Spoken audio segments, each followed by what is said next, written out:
Hello, good morning to all. Students, we are discussing our topic pair of straight line. In last some videos, we have discussed detail about pair of straight line. What is meaning of pair of straight line? What is meaning of line? What is the combined equation? Okay. After that, we have discussed what are separate lines. There are two types of the lines. If the two lines passing to the origin, if the two lines are not passing to the origin, okay, what in by homogeneous equation, okay, and also we have discussed if the homogeneous equation is of the form here ax square plus 2hxy plus by square equal to 0, then this equation represents two different lines passing to the origin. Also we have discussed nature of lines or nature of lines. If the two lines are distinct, coincident or does not exist, this type of detailed information is given in last video. Now here we are going to discuss how to find exact angle between the two lines if the lines are passing to the origin. Look here, our important theorem is here. Angle between the lines represented by this equation. Look here, this is a homogeneous equation. Homogeneous means what? That is each term having degree same with degree 2, and this equation always represent two different lines passing to the origin. Okay, look here. If theta is the angle between the two lines, so this is x-axis, this is suppose y-axis, one line is u, look here, this line is passing to the origin O with slope m1, another line passing through again origin V, slope m2, and let theta be the acute angle. I am saying acute angle, not right angle or obtuse angle. Theta is the acute angle between the two lines. Look here, what is theorem? If theta is the acute angle between the lines, then tan theta equal to angle between two lines can be calculated by tan theta equal to 2 under root h square minus ab upon a plus b, provided that a plus b not equal to 0. This condition is more important. A plus b not equal to 0. If it is 0, then what? समजा या ठिकाणी 0 घेतलं तर any term upon 0 not define येतं, आणि not define साठी tan ची value not define कधी असतं? 90 डिग्री साठी. tan 90 what? Not define. म्हणजे दोन लाईन मधला अँगल 90 डिग्री होईल. आणि आपला थेरम बघतोय, we are discussing acute angle, म्हणून इथे सुद्धा ॲक्यूट अँगल दाखवलेलं आहे. लक्षात आलं का?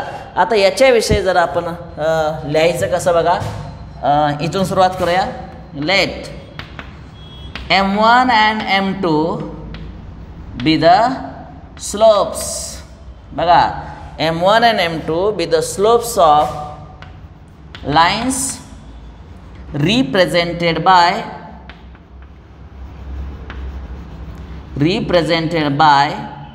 the equation ax square plus 2hxy plus by square equal to 0. आता तुम्हाला माहिती आहे ह्याचं दोन्हीचं कंबाईन इक्वेशन हे असं आहे, बरोबर आहे का? ह्या दोन्ही लाईनचं कंबाईन इक्वेशन हे असं आहे, तुम्हाला सांगितलेलं आहे. This is a combine equation, call this as one. परंतु आपल्याला हे सुद्धा माहिती आहे, ज्या दोन लाईन्स ओरिजिनमधून जातात त्यांचं इक्वेशन कसं असतं? y equal to mx. Therefore एक सेपरेट इक्वेशन्स ऑफ लाईन्स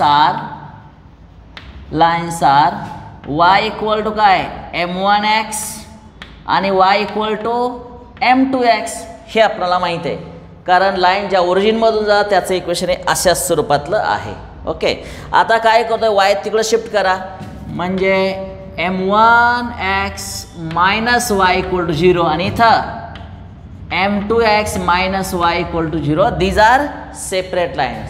आता ज्या सेपरेट लाईन्स दिसत आहेत बघा, ह्या दोन लाईन सेपरेट दिसत आहेत, त्याचं combine equation uv equal to 0 असतं हे तुम्हाला माहिती आहे. अँड कंबाईन इक्वेशन इज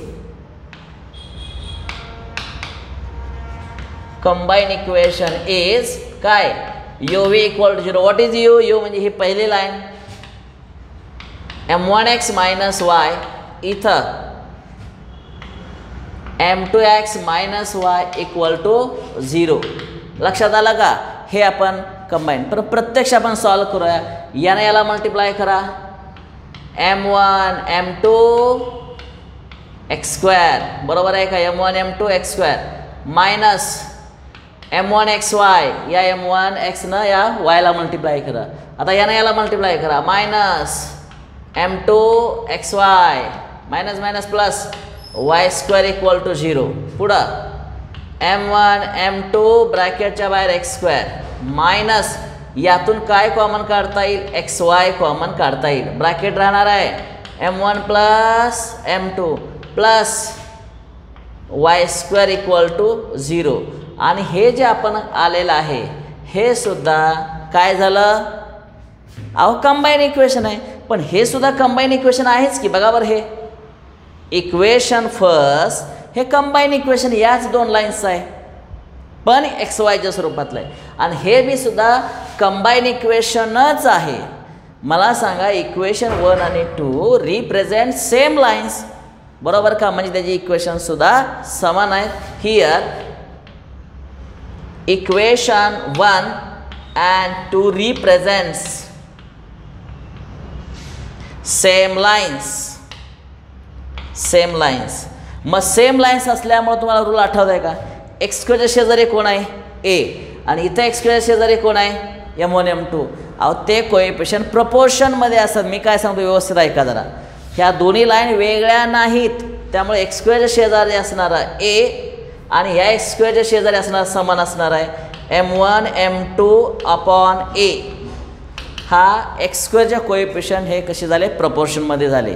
आता xy शेजारी बघा बरं, xy शेजारी हे आहे म्हणजे मायनस m1 प्लस m2. बघा, minus m1 plus m2 xy शेजारचा कोएफिशियंट. आणि इथं xy शेजारी कोण आहे, 2h, ते सुद्धा प्रपोर्शनमध्ये झाले. आता y² शेजारी इथं 1 आहे, इथं कोण आहे, b.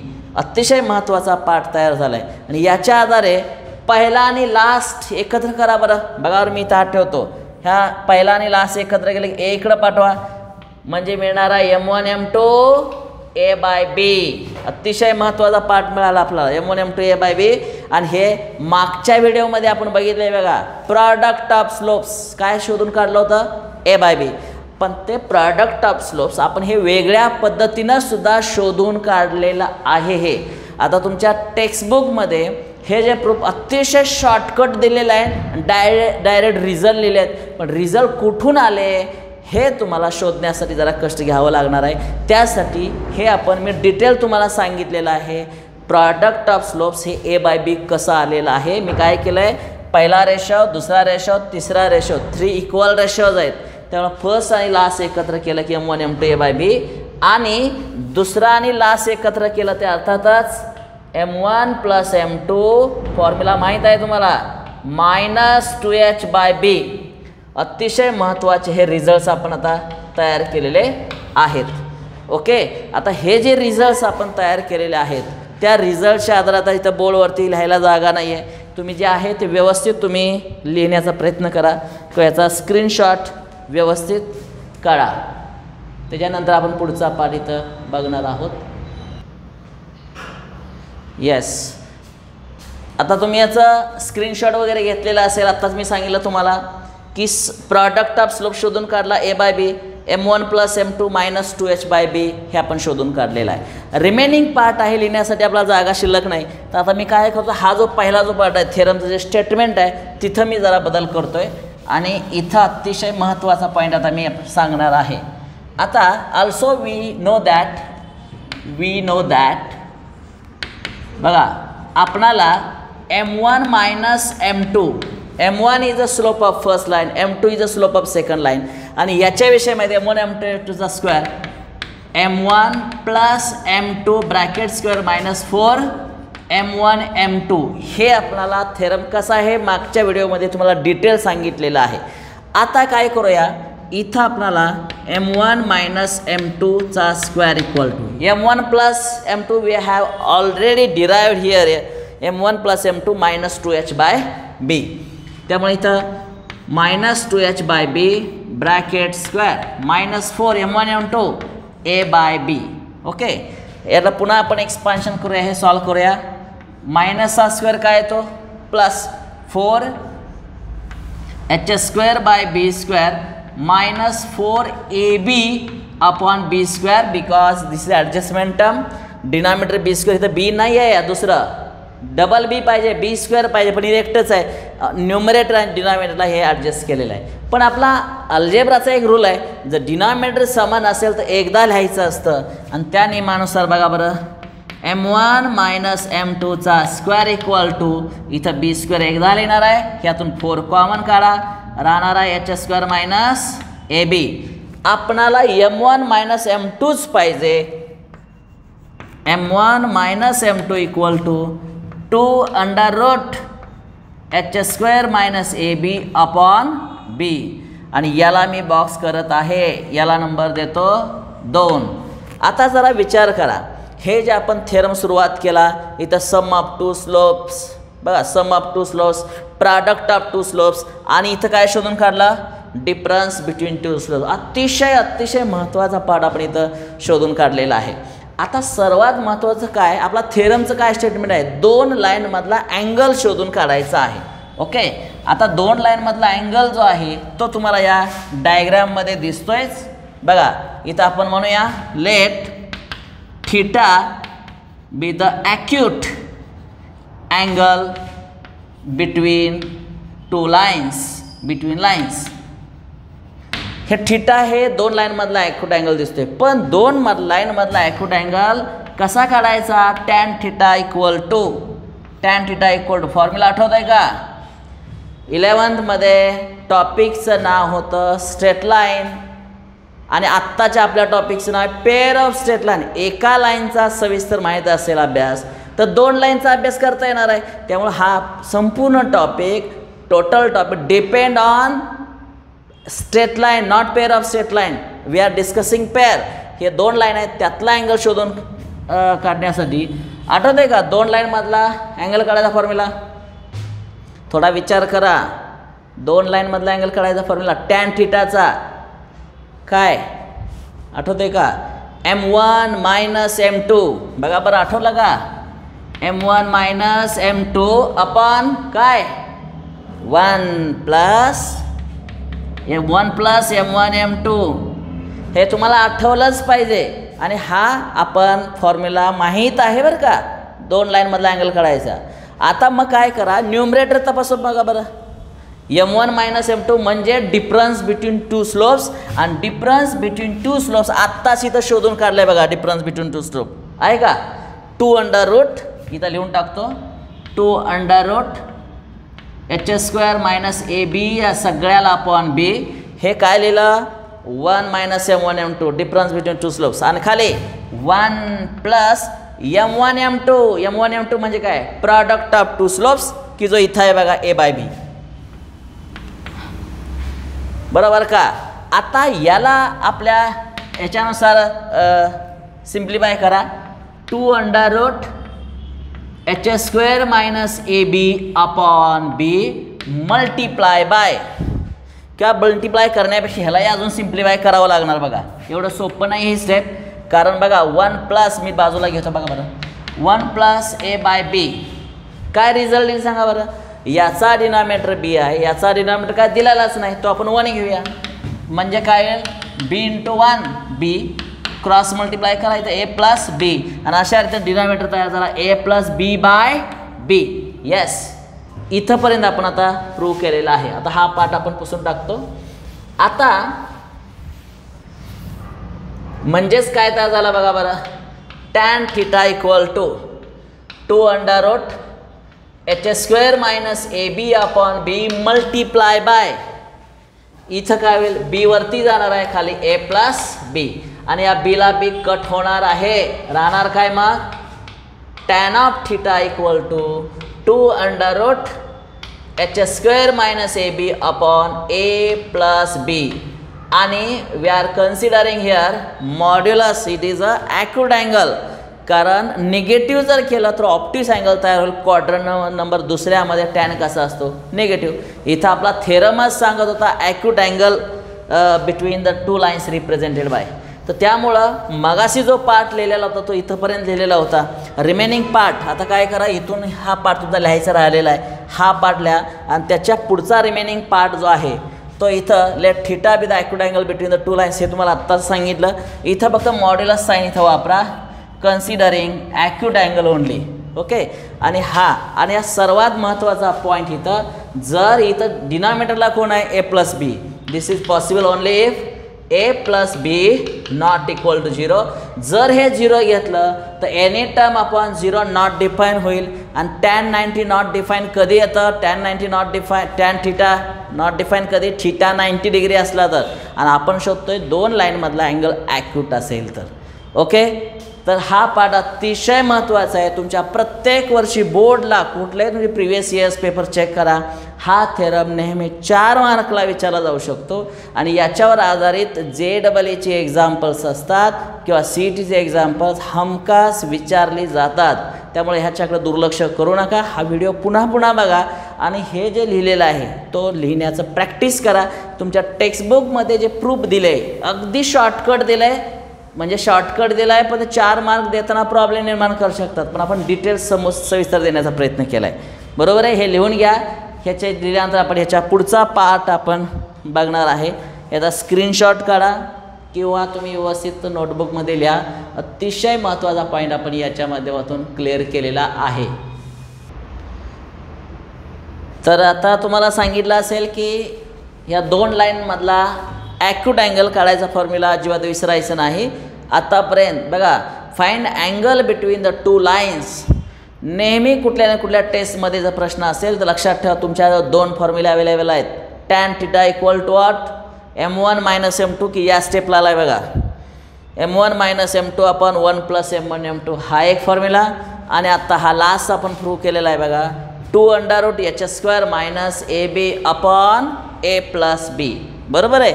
हे आपण दोन लाईनमधला ॲक्यूट अँगल काढायचा फॉर्म्युला आपण प्रूव्ह केलेला आहे.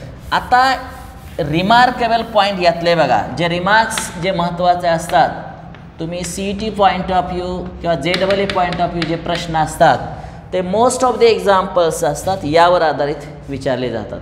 आता विचार करा, समजा दोन लाईन्स अशा परपॅन्डिक्युलर असतील तर काय शक्यता असेल बघा. याचा स्लोप m1 असेल, याचा स्लोप m2 असेल. तर 11वीमध्ये आपण बघितलं आहे बघा, दोन लाईन परपॅन्डिक्युलर असेल तर प्रॉडक्ट ऑफ स्लोप्स काय, m1 m2 equal to what, लक्षात आहे का. दोन लाईन जर परपॅन्डिक्युलर असतील m1 m2. जर लक्षात नसेल तर इथं बघा, मला सांगा m1 m2 इथं बघा, याची व्हॅल्यू जर -1 घेतली, इथं 1 प्लस, बघा मी काय सांगतोय, 1 प्लस m1 m2 जर 0 घेतलं या फॉर्म्युल्यामध्ये, 1 प्लस m1 m2 जर 0 घेतलं तर याचा अर्थ काय होईल व m1 m2 इक्वल टू -1. आणि हा रिझल्ट 11वीमध्ये होता ना. If m1 is the slope of first line, m2 is the slope of second line, and if product of the two slopes is -1, then lines are perpendicular to each other. आणि दोन lines perpendicular इथं दिसत आहे, त्याला x axis म्हणू नका. दिसतं x axis सारखं, पण तसं म्हणायचं नाही आहे. m1 m2 equal to -1. आणि मला सांगावर या फॉर्म्युल्यामध्ये एनी टर्म अपॉन इथं मग जर 0 घेतलं तर नॉट डिफाईन येतं आहे, म्हणजे lines perpendicular here if m1 plus m1 m2 0, म्हणजे असं असताना lines are perpendicular to each other, perpendicular to each other. बघा, दोन लाईन परपॅन्डिक्युलर असण्याचा हा एक मार्ग सांगितलेला आहे. अजून इथं या जरा, या फॉर्म्युल्यात या, दोन लाईन परपॅन्डिक्युलर असण्याचा फॉर्म्युला बघा, a प्लस b काय पाहिजे, 0 पाहिजे. हे नंबर 1 झाला. और नंबर 2, ए प्लस बी 0 पाहिजे किंवा ए इक्वल टू मायनस बी, हे अतिशय पॉईंट महत्त्वाचे आहेत. महाराष्ट्र शासनाची जी एक्झाम असते MSCT, त्या MSCT या टाईपचा प्रश्न विचारलेला होता. Find angle between the two lines. तर दोन लाईन्स जर परपेंडिक्युलर असतील तर काय, तर ए प्लस बी काय असायला पाहिजे, 0 असलं पाहिजे किंवा ए इक्वल टू मायनस बी असं असलं पाहिजे. आता पुढचा पॉईंट बघा, ह्या रिमार्क पहिला झालेला आहे. रिमार्क अजून एक सांगतो की दोन लाईन्स जर एकाच जागेवर ठेवल्या तर म्हणजे काय म्हणूया त्याला, कोइन्सिडंट लाईन्स म्हणूया. If the lines are coincident. Number 3, remark number 3 आपण इथं म्हणूया. थर्ड रिमार्क इथं लिहिण्याचा प्रयत्न करतो. If the two lines are coincident, दोन लाईन एकाच जागेवर ठेवतात त्यातला अँगल काय येणार आहे, 0 येणार आहे. मला सांगा टॅन थिटा जागेवर 0 ठेवतो, टॅन 0ची व्हॅल्यू काय येते 0. मग या इकडची बाजू 0 येण्यासाठी M1 मायनस M2 0 असलं पाहिजे. त्यामुळं if M1 minus M2 equal to 0 किंवा त्याला आपण म्हणूया M1 इक्वल टू M2. आठवत आहे का, M1 इक्वल टू M2 म्हणजे दोन्ही लाईनचे स्लोप इक्वल. आणि if the slopes of two lines are equal, दोन्ही लाईनचे स्लोप इक्वल असले काय म्हणतो, आठवत आहे का. अहो त्या लाईन पॅरलल असतील किंवा ते एकाच जागेवरती असतील. If the M1 equal to M2 then the lines are what, parallel और कोइन्सिडंट. अतिशय महत्त्वाचा पॉईंट आपण इथं क्लिअर केलेला आहे. युझिंग दिस फॉर्म्युला, जर या अंशस्थानी आपण 0 ठेवलं, M1 मायनस M2 0 आपण एनी टर्म 0 म्हणजे टॅनची व्हॅल्यू 0 आणि टॅनची व्हॅल्यू 0 असताना काय रूल असतो, theta equal to what 0 degree. म्हणजे त्या दोन लाईन्स पॅरलल असू शकतात किंवा कोइन्सिडंट असू शकतात. हा रिमार्क नंबर 3 बघितला. रिमार्क नंबर 4 हा फॉर्म्युला आपण काढूया. बघा हा, आता या फॉर्म्युलाचं जरा वैशिष्ट्य बघा बरं. दोन लाईन एका पॅरलल असतील किंवा एक जागेवर कोइन्सिडंट असतील म्हणजे इथं अंशस्थानचा व्हॅल्यू 0 यायला पाहिजे. If 2 under root h² minus AB 0 असेल तर मग इथं 0 upon a plus b answer is 0. Tan 0 0, theta 0 झाला, थिटा 0 झाला म्हणजे लाईन्स कोइन्सिडंट झाल्या. म्हणजे काय करूया आपण बघा जरा, 2 under root this equal to 0. आता ह्याचं सिम्प्लिफिकेशन तुम्हाला करता येतं की स्क्वेअरिंग बोथ साईड करा, 2 निघून जाणार, रूट साईड निघून जाणार. फक्त h² minus AB equal to 0 हा नवीन पॉईंट आपण शोधून काढला आणि हा CETला विचारलेला पॉईंट होता. If the two lines are coincident then which of the following is correct. अशा वेळेस हे पॉईंट असणं गरजेचं आहे. किंवा आपण असंही म्हणू शकतो h² equal to AB, h² equal to AB. आणि जर ही जी कंडिशन असेल then the lines R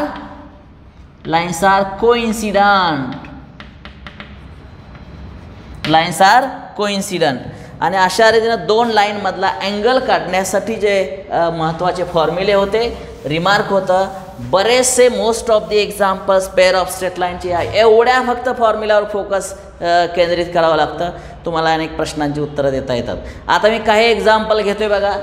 me example असं घेतोय बघा, 4x² plus 12xy plus 9y² equal to 0. मला सांगा आपण काय करणार आहे, comparing with ax² plus 2hxy plus by² equal to 0. काय कम्पेअर आहे, हा फॉर्म्युला उचलून ठेवा ना. यावर काय येणार आहे, h व्हॅल्यू 4 मिळणार, बरोबर आहे. h व्हॅल्यू 4 मिळाली. पुढं टॉईस hला तुम्ही 12 म्हणा म्हणजे h किती आला, 6 आला. आणि बीची व्हॅल्यू मिळाली 9, बरोबर आहे का. आता तुम्हाला मागच्या व्हिडिओमध्ये आपण नेचर ऑफ रूट्स शिकवलेलं होतं. म्हणजे नेचर ऑफ लाईन्स, ज्या लाईनचं स्वरूप कसं आहे, लाईन वेगवेगळे आहेत, पॅरलल आहेत, एक जागेवर आहेत का अस्तित्वातच नाहीत. बघा मी काय बोललो, व्यवस्थित ऐका जरा. लाईन्स वेगवेगळ्या आहेत का, लाईन एकाच जागेवर ठेवल्यात का, लाईन्स पॅरलल आहेत का लाईन अस्तित्वातच नाहीत. एवढे 4 प्रकार पडतात दोन्ही लाईनच्या बाबतीत. 2च लाईन घेतो. आपल्या टॉपिकचं नाव पेअर ऑफ लाईन्स. मग 2 लाईनचा एकत्रित अभ्यास ह्यासाठी एवढ्या शक्यता आणि सगळ्याचे आन्सर्स काढण्यासाठी असंच कम्पेअर करावं लागतं. आता come to the main point. आता या लाईन्स परपेंडिक्युलर आहेत का तपासूया. परपेंडिक्युलर लाईन असण्याची काय रूल आहे वाचा बरं जरा. If the 2 lines are perpendicular to each other what is condition a plus b 0. Check करा इथं बघा बरं. ए ची व्हॅल्यू किती आहे 4 आहे. बी ची व्हॅल्यू किती आहे ए प्लस बी. चेक करूया 4 + 9 13 आलं. 0 जर आलं असतं तर लाईन्स परपेंडिक्युलर असतात. आलं लक्षात. किंवा एक साधं सोपं टेक्निक. इथं कुठला नंबर आहे सांगा बरं 4. या 9च्या जागेवर -4 असतं -4 असतं तर एवढं लिहायची सुद्धा गरज नाही. बघता क्षणी सांगता आलं असतं बरोबर ह्या 2 लाईन पॅरलल कशा आहेत परपेंडिक्युलर टू इच अदर आहेत. कारण हे 4 आणि हे -4. 4 - 4 किती येणार आहे 0 येणार आहे. समजा इथं 7 असतं इथं सुद्धा -7 असतं. Yes lines are perpendicular to each other. अशा स्वरूपातले बारकावे तुम्हाला कळायला पाहिजे. समजा इथे x² दिलं ह्या 12कडे बघत बसूच नका. इथं -1 आणि -1 yes lines are perpendicular to each other. परंतु जर इथं प्लस साईन दिलं अजिबात तसं म्हणू नका. इथं ए ची व्हॅल्यू 1 बी ची व्हॅल्यू 1 1 + 1 2 व्हायला लागलं. जर 0 असेल तर परपेंडिक्युलर येणार आहे. ओके ही कंडिशन क्लिअर झाली का तुमची. 2 लाईन्स परपेंडिक्युलर कधी असतात बाय ऑब्झर्वेशन तुम्ही सांगू शकता. आता मी काय करतो इथं किती होतं 4 होतं इथं 9 होतं तेच आपण इथं लिहिलेलं आहे. आता 2 लाईन्स काय इथं बघा कोइन्सिडंट आहेत का. कोइन्सिडन्सचा रूल काय बघा बरं इथं वाचा. h² = AB आहे का तपासावं लागेल. चेक करावं लागेल व्हेरीफाय करावं लागेल. h² इथं बघा की डायग्राममध्ये h किती आहे 6. 6चा स्क्वेअर किती आला 36 आणि ते AB किती आहे बघा बरं 4 आणि 9 4 × 9 किती 36 बॅलन्स झालं. आणि जर असं असेल तर अशा 2 लाईन्स काय दिसतात 2 लाईन्स पण त्या अशा एकाच जागेवर असणार आहेत वेगळ्या नाही. जसं समजा मी हा एक पेन घेतला आणि त्या पेनवरती समजा हा चौक असा ठेवला तर काय झालं दोन्ही लाईन्स कशा झाल्या एकाच जागेवर झाल्या कोइन्सिडंट लाईन्स झाल्या. आणि त्याची ही कंडिशन असते h² - AB = 0 असतं किंवा h² = AB. आता हे कम्पेअर केलं ए लिहिलं बी लिहिलं h लिहिलं मग विचार केला. कधी कधी विचार नाही केला तरी बी उत्तर काढता येतं. कसं काढता येतं ते मी तुम्हाला सांगून टाकतो. बघा जरा हे असं कम्पेअर करायची अजिबात गरज नाही. बघा काय करा माहिती आहे का बघा शेवटचा नंबर किती आहे बघा काय इथं 9 दिसतोय इकडे किती आहे 4 9 चौक किती 36 म्हणजे एबीचं उत्तर 36 आलं. आपल्याला अजून एका ठिकाणी 36 पाहिजे. हे XY ना XY शेजारी किती आहे 12 12च्या निम्मा 6 त्याचा स्क्वेअर पुन्हा 36 आणि हे जर बॅलन्स झालं तर त्या 2 लाईन्स कशा असतात परपेंडिक्युलर असतात. म्हणजे समजा हा एक पेन असेल आणि त्याला हा चॉक असा मी असा धरला बघा बरं परपेंडिक्युलर आहे ते असं धरलं तरी परपेंडिक्युलर आहे. आणि ज्यावेळेस असं असतं त्याच रूल असतो नेहमी h² - AB = 0. अशा रीतीनं तुम्हाला लाईन्स परपेंडिक्युलर आहेत का नाही सांगू शकता. आता मी काही इथं एक्झाम्पल्स देणार आहेत. तुम्ही ॲज अ होमवर्क म्हणून त्याच्याकडे बघायचं आहे आणि ते तुम्ही सॉल्व करायचं आहे आणि ते व्हॉट्सअपच्या माध्यमातून मला त्यातल्या प्रश्नांची उत्तरं पाठवायची आहेत. मी काय देणार आहे इक्वेशन ऑफ लाईन्स देणार आहे बघा बरं 3x² + 15xy + 2y² = 0 पहिला. दुसरा x² + 11xy - y² = 0. इथं 7x² + 15 of xy plus 2y² = 0. Here 9x² minus of 12xy plus 4y² = 0. किती इक्वेशन आहे बघा बरं 1 2 3 4.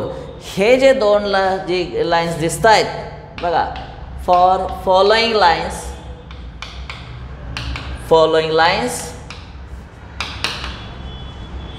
find number 1 h² - AB find करा. Right nature of lines, right, nature of lines. नंतर find angle between lines, angle between lines. Okay, हा जो part दिसतोय बोर्डवरती व्यवस्थित लिहून काढा. आणि हे प्रश्न पुस्तकात शोधत बसू नका, हे आत्ताच तुमच्या देखत मी तयार केलेत. ओके, तर त्यामुळं हे याचं उत्तर शोधत बसायचं नाही, तुम्ही स्वतः या प्रश्नांची उत्तरं तयार करायची आहेत आणि ती मला व्यवस्थित सोडून व्हॉट्सअपच्या माध्यमातून सेंड करायची आहेत. तर विद्यार्थी मित्र हो, या लेक्चरमध्ये आपण अतिशय महत्त्वाचा एक्झाम्पल्स आपण बघितलेले आहेत. Nature of lines, angle between two lines आपण बघितला.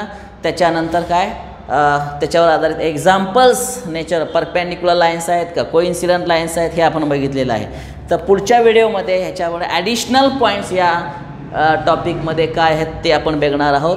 तर आजचा जो व्हिडिओ बघितला ह्याच्या अगोदरचा व्हिडिओ, हे सगळे पॉईंट तुम्हाला CETमध्ये चांगले मार्क मिळवून देण्यासाठी मदत करणार आहे. दुर्लक्ष अजिबात करू नका. तर इथं थांबतोय. धन्यवाद.